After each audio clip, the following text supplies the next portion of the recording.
Welcome back to Crafting a Meaningful Life. I'm Mary Crafts, and I get to be your host on this journey that we're on of making sure that our life is worth living, that we're not at the end saying, what the hell was all that? And was it worth all that struggle?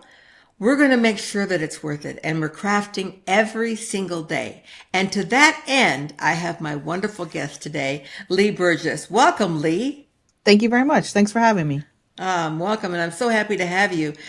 So many of us in life have thought, oh, I wish I had been more bold about that, about more bold about stepping into this situation or that situation, or why didn't I say my piece on that?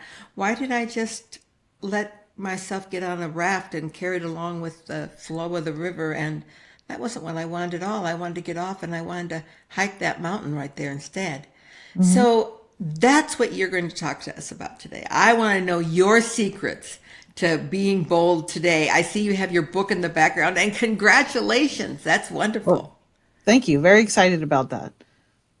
And so it's being published by Simon and Schuster.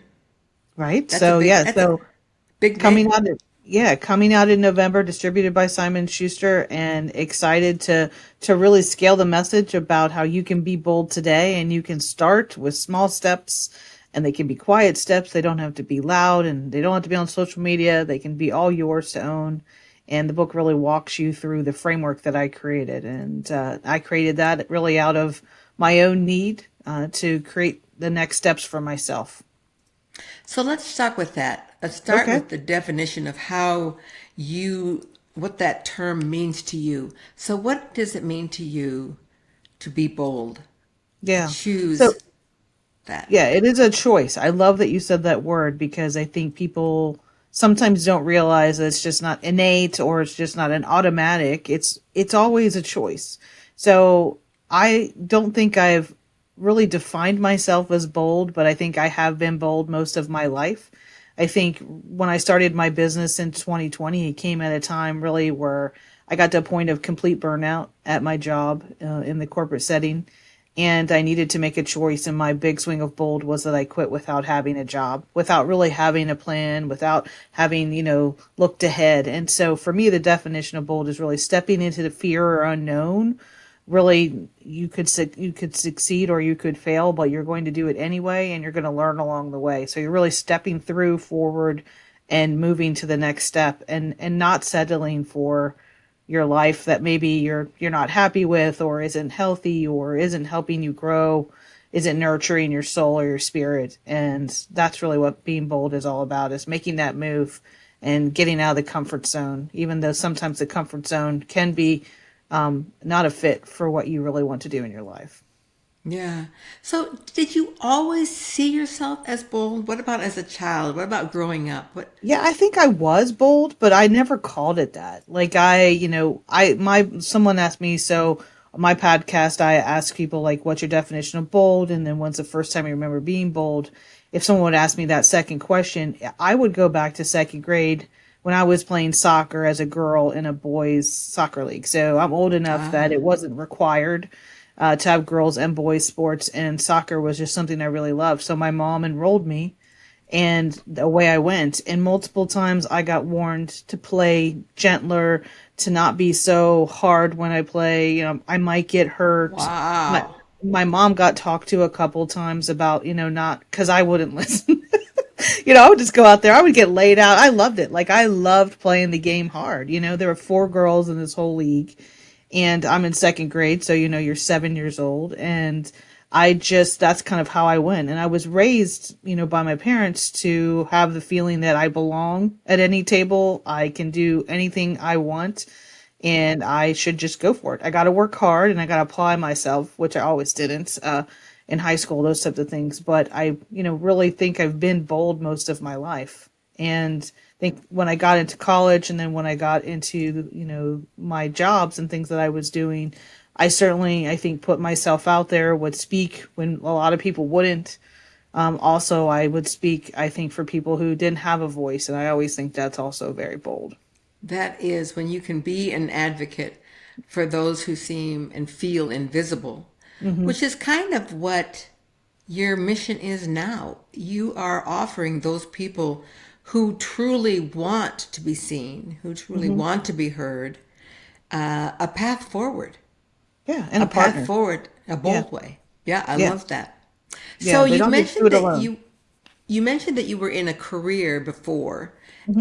Let's talk about that. Tell me about what you were doing, and Yeah, like true sure. to form with everyone who lived in 19 or 2020, they Yeah, suddenly woke up and said, enough. "Wow, this is what I was told I was supposed to love, and I Yeah, actually hate it. So what's yeah. next?"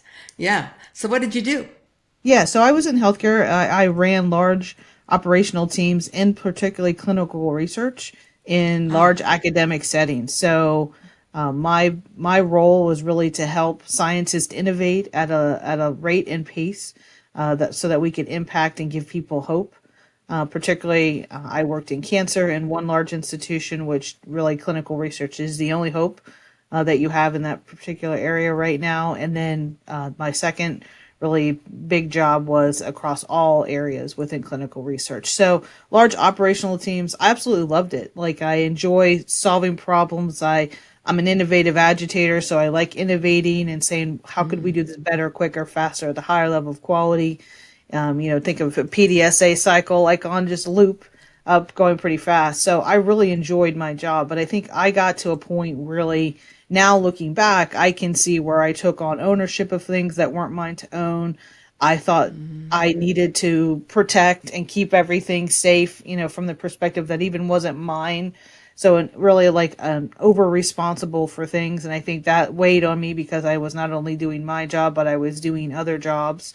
And I think the other thing was, I'd pushed pretty hard, for us to be at certain spaces and places. And 2020 just was a very difficult year for the world.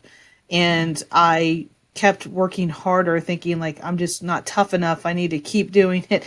I need to do more of it. And, like 2 hours of sleep, not leaving the house, that type of thing really was an extremely unhealthy place to be. And so I just got to a point where I finally realized it, which you have to be the one to make the move, even though your loved ones around you can see that you're not yourself, that you're not responding like you normally would, you're not available, those sort of things. You have to be the one to say enough. And I really took ownership, which is the first one is believe. So like if you think of my framework, believe, own, learn, design, I had to really assess my beliefs and stop owning what I wasn't supposed to own. And really, at that point in my life, I just needed to own my future and my life. So that's why I ended up having to quit without having a role. I love that you realized you needed to own your own life. Hmm. And that is really kind of stepping out of fear, stepping out of victimhood, stepping Hmm. into the joy of being accountable for what's next in your life. Right. And And that's that's, scary. It can be scary, but I think, I never felt like a victim, but I always felt like if I did something like I did, like be an entrepreneur, which I never thought about being, I never thought about my company. I had a whole bunch of when I am and if I coulds yeah. and all those things we say, but I never really acted on them. So like here was this opportunity of like giving my notice, and then within 30 days I had my, corporation created. I had URLs. I had those, like all this all these things started falling into place, and it felt very freeing. And but I also knew I needed to heal myself. So I'd really avoided my wellness and my mindset, and had particularly only focused on strategy and performance for many, many years. So I needed to kind of right myself that way, and I needed to take some time, and I knew I just couldn't jump back into another role too. So, what did that look like when you decided that you needed some healing, some self healing with yourself in order to make this next step? What did that healing look like? Yeah, well, you look at your savings account. You're like, what can we do? What does the runway look like? And so, really being creative financially, because I was the main breadwinner, which I really hate that statement. But so Yeah. we really needed to think about how to financially, make this viable, which we did, and taking a little bit of my retirement, looking at our savings, putting off certain things. But then really, I got my own coach. Like I believe in coaching, and I think you have different coaches at different points of your lives and as you evolve. And so that was really helpful for me to unpack some shadows that I had around my responsibilities, around what I needed to do to really focus in on my own mindset about myself. Like my probably thing that I still continue to work on is, am I enough? Am I doing enough? Am I working hard enough? Yep. Insert enough. And Yep. so I think that was something I needed to really realize it was a problem and then work on it. And so I think that was very helpful. But in parallel, what I was doing was also building my products and services, building my marketing funnel, building my pitch, building, the things that I could do. And for a little bit, I didn't even know if I'd even go back in healthcare because I just felt so burnt out from it, and I didn't know Yeah. what was possible anymore. But I did. But it took me a little bit of time to get to that point, probably till December. So if you think of September was my last day till December, I was really still thinking about, was I going to go back into it? So one of the things you said that I thought was really interesting, and I'd like to chat about for just a minute, you said, I began that healing process. Mm-hmm. And then you also said, at the same time, I began thinking about, what did my business plan look like and what was that? Because sometimes people get caught up in, I need to be healed and I'm going to spend the next 5 years or even 12 months, focusing on me and self care and learning my self talk and that I am enough. And Mm-hmm. then I can step into the next phase of my life. Sure. But you took on that you began the healing process.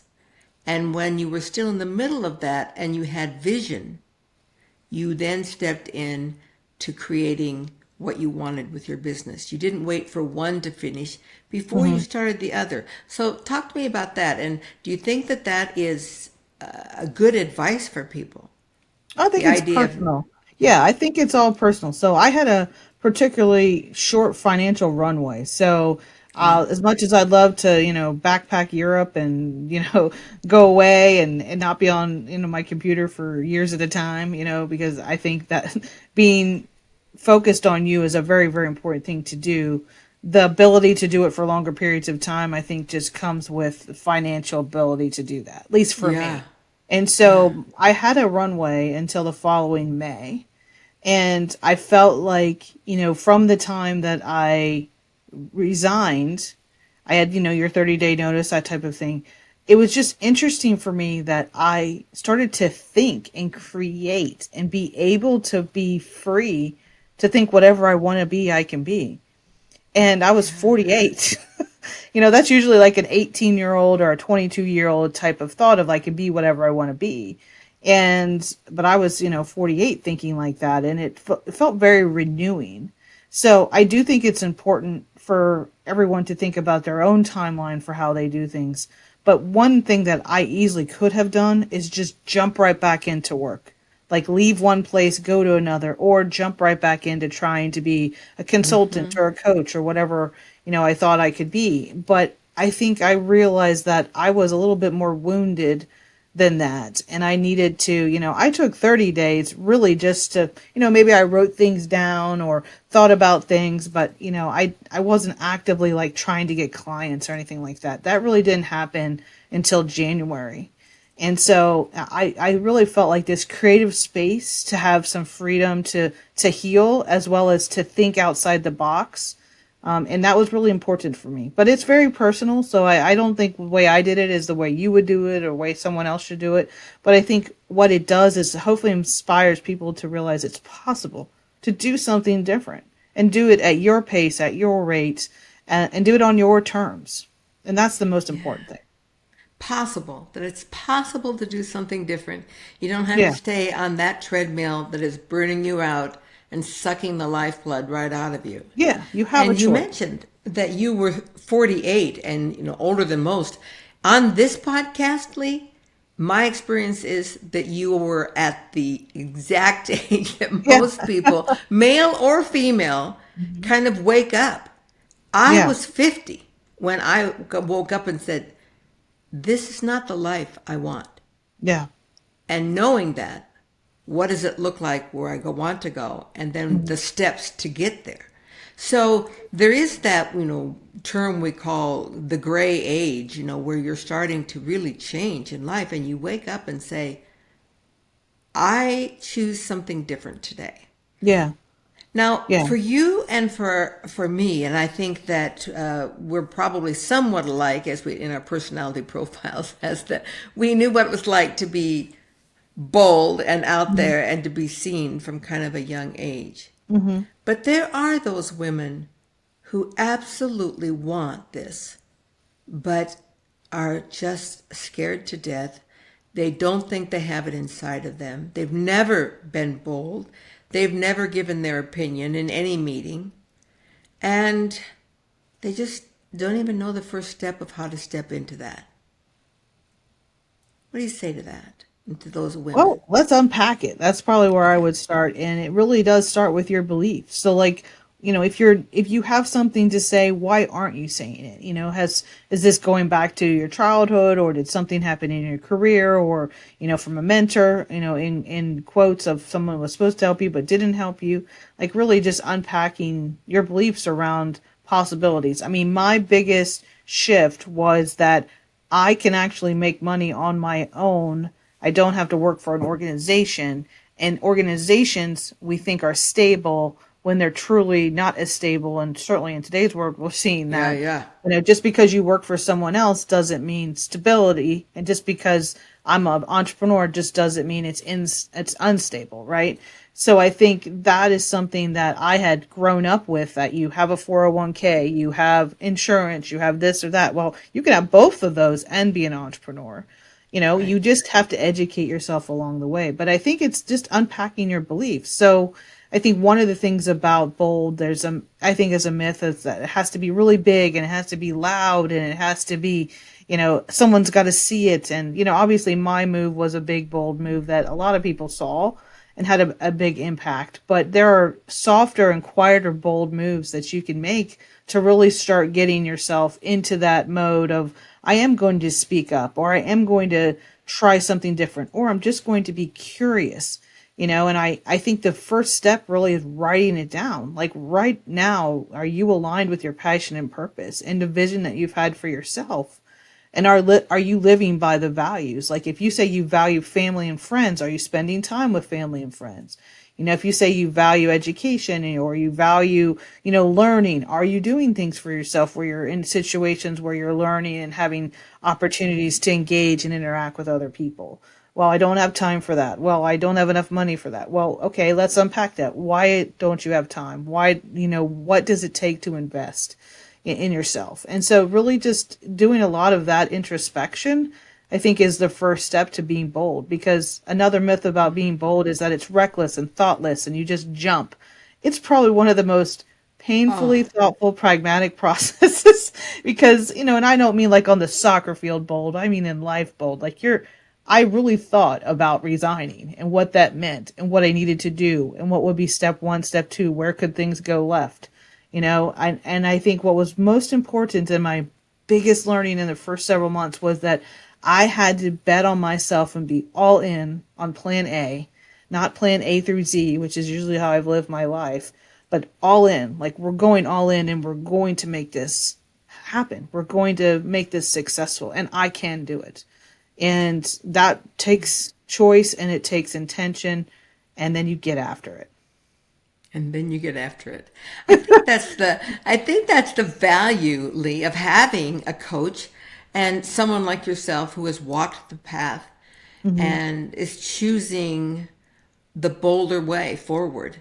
Yeah. And so the value in a coach, that's one of the things that you do, is you do coaching and mentoring for people who are looking for something different to step into. Hmm. But you also do other things other than just coaching. I was Right. particularly enamored on your website by the retreats. Hmm. Tell me about Yeah. those. Yeah, that was actually the first thing that I tried. So I started out doing consulting, and really my goal was not to be a millionaire or sell 1 million of this, was really just to make what I made when I was in corporate, which I did. And then some. So I think then I had some opportunity and some revenue to say, okay, well, I'm seeing these things come up. And one of the things was just, I think we have a lot of things going on in our lives, and I love things that I can just show up to and that everything else is taken care of for me, like all inclusive. So I said, well, what if I create an all inclusive retreat for women where they just show up, We do strategy, and then they also have time for self-care, whether it's reading or writing or going to the spa or biking or sitting on the beach or talking with friends, whatever it may be, that self-care that they need, just to initiate some of the wellness pieces that certainly I didn't think about, and then being able to work on their mindset. So I love things that are efficient still. So it was really a focus on the mindset, strategy, and wellness, and then connected to strategies about what's next. So my very first one was all around what's your base of bold? Like if you're being bold, what are you jumping off of? Like, and what's in that box when it comes to your beliefs, ownership, learning, and how you've designed your life. And it's 10 to 15 women, usually a max of 20. And we're on our fifth one coming up in Santa Fe since 22 was our first one. So not even 2 years old. We've had, five, and they've all sold out, and they all have a waiting list. And then I did something a little, I think, like akin to it, which was the bold table, which really came out of me being introverted, really hating stand up at cocktail table moments with a prompt and just superficial stuff, which to me is just a waste of time. And so I wanted to do something deeper, and I also wanted to make it feel more special. So those bold tables that I hold, and we just held our eighth one, our ninth one's coming up in New York City. Again, all the events have sold out. That one has a waiting list of over 1,000 to attend. And Wow. that one in particular is really, we spend 3.5 hours together. I bring my friends, and it could be authors, it could be friends that I have in my network, it could be, just people I know that are super cool that I want other people to meet, and we enjoy each other's company over a 3-course meal that's just an elevated, hopefully luxurious experience for everyone that attends. Okay, stop right there. How do I get on the Okay. waiting list? I'll add you to it. I hope to shout. That would be my piece de resistance, to be at a table and breaking bread together, and literally, the metaphor for me of breaking bread, that when you have Hmm. this hard crusty loaf that you know is luscious inside, Hmm. to be able to break it open with friends, with connections, with people who are also there to do that, and Yeah, reveal that luscious interior right. and just share that together. What a profound experience that would be. To really be genuine. And I think what is wonderful about our community, that as I've seen it grow and grow, it's creating that space is so important to do. I mean, lots of people create communities and memberships and all that, and there's a lot of great ones out there. But I think what I do differently is the space in which we come together is an authentic space. It's a space that, I genuinely want people to meet each other, to make lifelong connections that don't just last for a night but a lifetime. And then I really want people to, I think it's important, you hear women empowering women, but I think we need to cheer and support and empower one another. But I also think this is where the bold comes, is we need to challenge each other. So like you said you were going to do this, but kind of like what happened? Like are things, Yeah. things going the way you thought, or how can I help? Because I know you really wanted to accomplish this goal. So that also happens in our group, and they do it right back to me too, which is great that I'm included. So I think, it's interesting just to see how that community strengthens itself just as much as I hope to strengthen it in what I do. They do, the work with each other and with me as well. So, are these ongoing tables?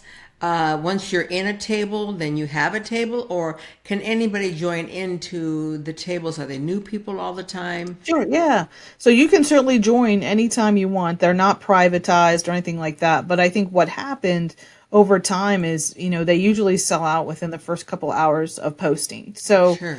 it was getting difficult for people to know when it went open and those types of things. So part of the membership, so I created the Bold Leaders Collective. One part of that is anyone who's a member gets first dibs on anything that I hold. So that's really nice. And so they are able to kind of, sign up before everyone, and be able to kind of get their seats.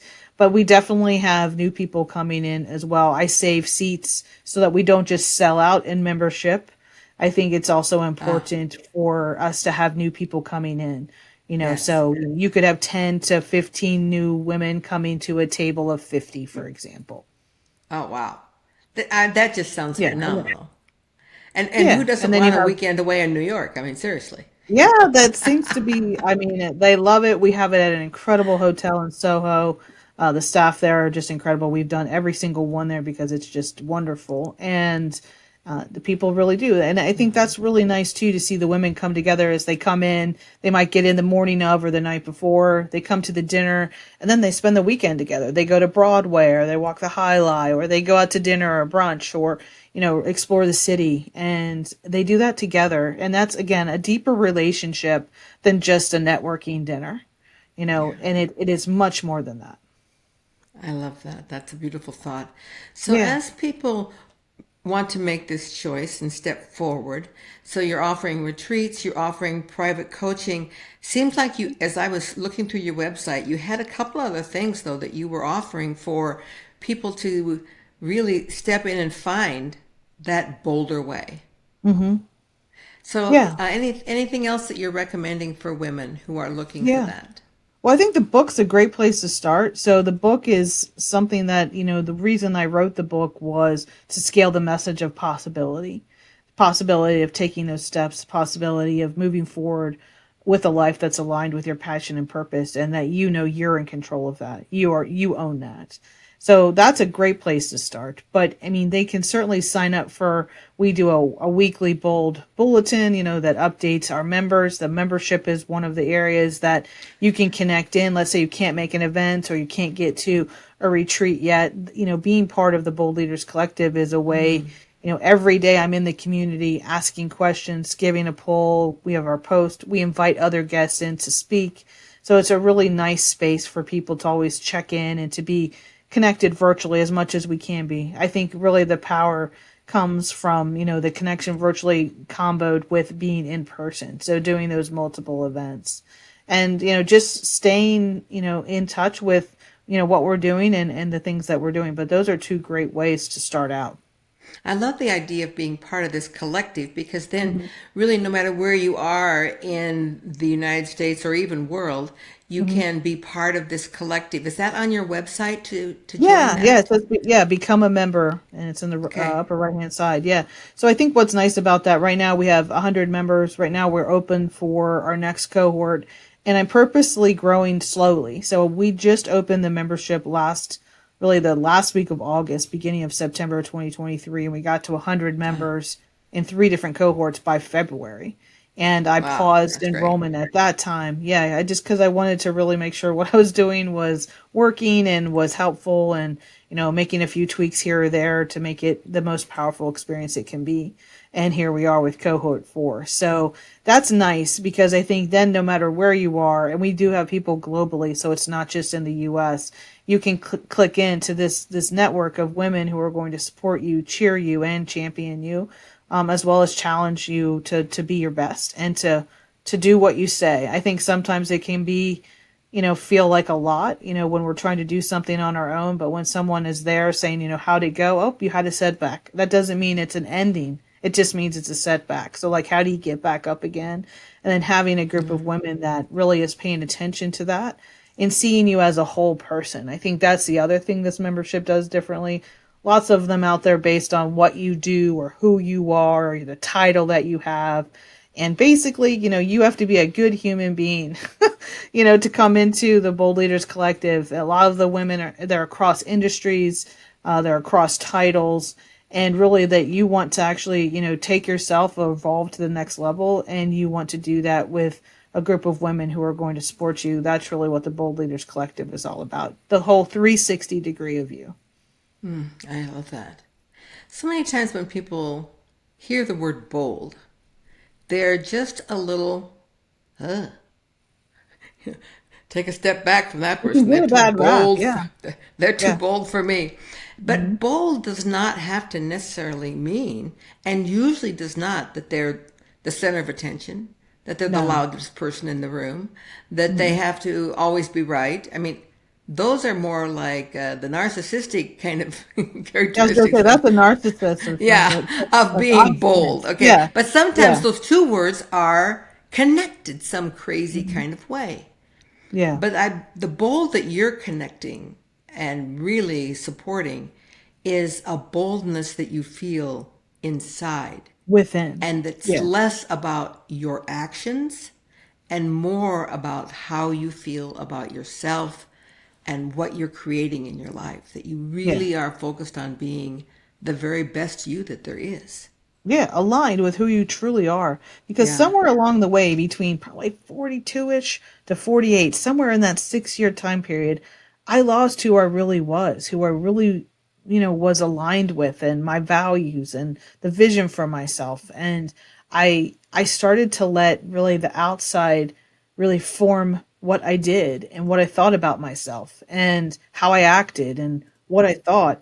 And I think for me, I just needed to get out of that. And to do that, I needed to take that big swing of bold. But it's really about internal alignment. And are you doing what you want to do at this point in your life that's aligned with your passion and purpose? Do you feel like what, and maybe you have a job that isn't that, but are you doing things outside of work? Are you aligned with what you want to do? Or are you working so hard you don't have a life? Which is really what I was doing. Like, I mean, 2 hours of sleep and the rest was work. That's Yeah. insane. And it's So like I wore a big badge that said, "Hi, I'm enough because I can get by on 2 hours of sleep." I You don't know know, what I thought. It was jacked up. I can do this. It's a badge that proves I'm enough when Yeah. you actually let go of what you think needs to be said about you. Yeah. Yeah, exactly. And I don't need to prove anything anymore. I not People think I'm crazy or people think I'm awesome. Great. I'm glad they have an opinion. Like for me, it's like I'm not yeah, worried about convincing people of anything about me anymore.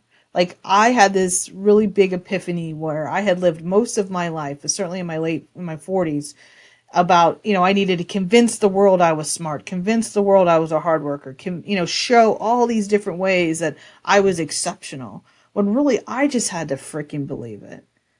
And I finally got to that point, but it took a little bit of time and it took intention for me to see it. And I think that was my big epiphany once I had quit. I needed to really understand me. It wasn't about making the world understand me. It was me understanding me. I was going to ask you, Leigh, what was your greatest, boldest step? Mm, But I think you just said it. yeah. That epiphany of and the courage to step in to you Yeah. and believing that that person was worth finding. Hmm. Beautifully said. And I think it's also a realization that every day isn't, butterflies and rainbows and unicorns. Like you have tough days, but you have Oh yeah. tough days in corporate too. So like it isn't like one is better or greater or less than. It just means like where do you feel most aligned? Where do you feel most alive? And where do you feel like you're living your life the way you want to live it? And be there most of the time. Yeah. We have things we have to do and obligations and stuff that happens that, you got to renew your license. You got to pay your taxes. You got to do those things, like those are the things that's just part of life. But are you living your life outside of the obligations with the self that you want to be with? Yeah. And I think that's really just something for you to think about. And then the way to go through it is to start unpacking your beliefs and what you're owning, what you've learned so far in your life. Because sometimes we have to learn the hard way. We do something over and over, and then finally, oh yeah, maybe that isn't going to work out, or maybe that isn't the way I'm going to heal that relationship, or maybe I do need to step back instead of jumping in all the time. Really thinking about our learnings and how we apply them to design the life we want to live. That is your value, Leigh, to other women, is allowing them to unpack in a safe place Hmm. their beliefs that are limiting them or about ready to inspire them. Right. I Yeah, love because that. our beliefs can help us, harm us, or hinder us. And really doing that belief audit is something that I usually start off with is like, what are you, believing right now that's helping you? What is harming you and what's holding you back? And I had a whole bunch in that holding back bucket. Yeah, me too. Yeah. And We can we relate.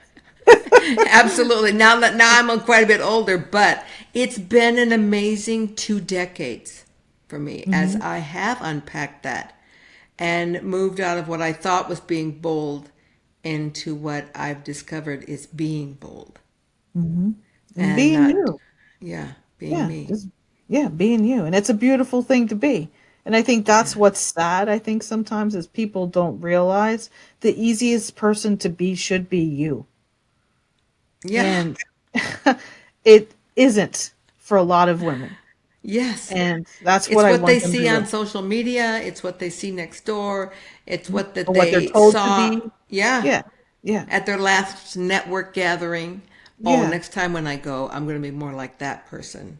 Or I'm going to Yeah. dress what I'm that going to person add that has to my on. resume. You I'm going to know, make sure I yeah. use use You that know, word, yeah. etc. Yeah. Yeah. That's when I found that I had the most audience, the most people connecting with me, the Hmm. most people reaching out to be next to me, was when I finally broke away all those facades and said, this is me. It's exhausting to be anybody but you. Isn't it? Because you're it really is. Because you're just fighting all day against Yeah. what is innately you. And I think, for me it was this I could do it all, I could be it all, I could be the best of everything possible. And it's impossible to be the best at everything. It comes at a cost. You can choose what you want to be the best at and what's the most important and prioritize that. But for me, it was just probably admitting to myself that I couldn't be everything to everybody and still be healthy and live a life that was going to be what I wanted. And Yeah. I had to admit some things to myself. And I think that's also is like being bold is being honest with yourself. And sometimes we don't make Yeah. space for that. Amen, sister. Yeah. Being bold is also being honest with yourself.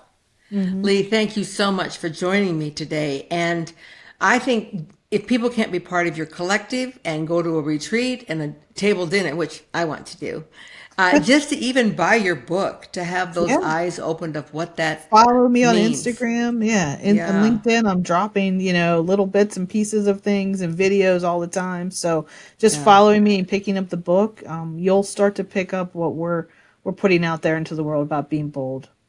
And most of my women are career women. Some are stay-at-home moms, Hmm. and I have a cohort of That's men bold. as well. But Yeah. not a lot, but some. And that it doesn't matter where you are, what stage of life you are. There is that Hmm. opportunity for all of us every day to choose to craft a life that is bold and is best and is real. So thank you 100%. for helping all of those people be their very best self. Thank you very much for having me. All right. And be sure and check the links at the end of the podcast for all those connections with Leigh and another woman who has found her bold way forward and offering a hand to you to come with her. Crafting a meaningful life.